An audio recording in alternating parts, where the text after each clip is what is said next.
rated SPG. Striktong patnubay at gabay ng magulang ang kailangan. Maaaring may masiselang tema, lengguwahe, karahasan, sexual, horror o droga na hindi angkop sa mga bata.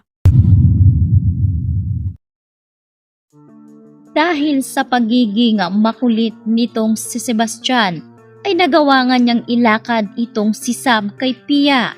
Ngunit imbis na mapaganda ang kalooban ni Pia, ay tila nakakuha ito ng impormasyon. Kung kaya't matapos ngang magsalita si Sebastian, agad ngang pinuntahan ni Pia ito si General Delgado. Inamin ni Pia na meron umanong misyon na pinuntahan itong si Samantha. Ngunit anya pa nitong si General Delgado, hands off na itong si Samantha sa naturang kaso ng gold smuggling. Kaya naman agad lumabas itong si General Delgado para kausapin sana si Samantha. Ngunit laking gulat ni General dahil wala nga doon si Samantha maging ang mga kasamahan nito.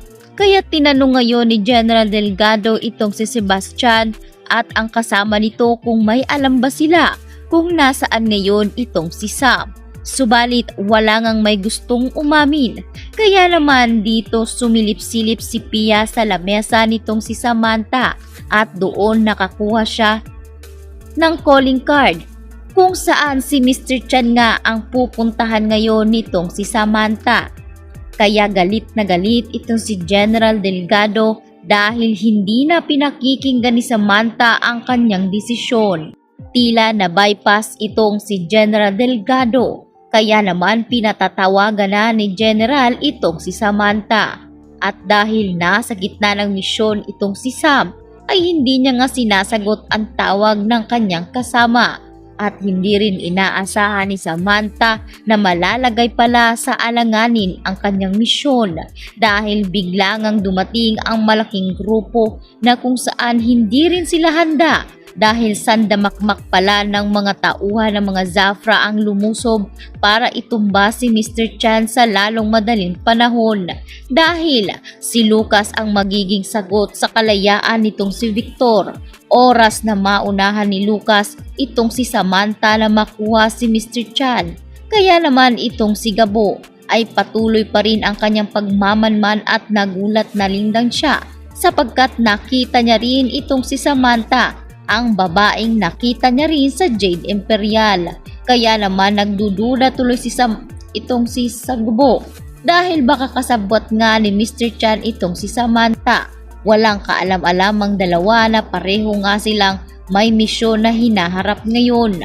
Ngunit dahil nagkabalita na, ay dito na agad sinabi nitong si Samantha na kinakailangan na nila ng backup. Dumating ang kanyang mga kasamahan na kung saan kasalukuyan ding nahihirapan dahil sa dami ng mga tauhan nitong si Zafra. Dito na sana masusukol ni Samantha itong si Gabo. Subalit nagulat si Samantha dahil nakita niya na naman muli itong si Gabo. Tinanong ni Samantha kung ano ang tunay na pagkakakilanlan nito. Ngunit hindi rin inaasahan ni Sam na magaling pala dumiskarte itong si Gabo at agad nga siyang natulungan ng binata sapagkat babarilin na sana ni Lucas itong si Sam. Mabuti na lamang at mabilis rumisponde si Gabo kung kaya't hindi tinamaan ang dalaga. Laking pasasalamat ni Samantha kay Gabo. Ngunit sa kanyang kalooban ay kinakailangan pa rin itong hulihin para malaman nga ni Sam kung ano talaga ang ugnayan ni Gabo sa naturang misyon. Subalit tuluyan na rin naglaho si Gabo at bumalik na dito kay Tatang para ibigay ang isang attache case na naglalaman ng gold bar. At dito swerte si Gabo na mabigyan nga ng isang gold bar. Sinabi ni Tatang na malaking bagay at ito at higit pa sa operasyon ng kanyang ama ang kayang abuting salapi ng naturang gold.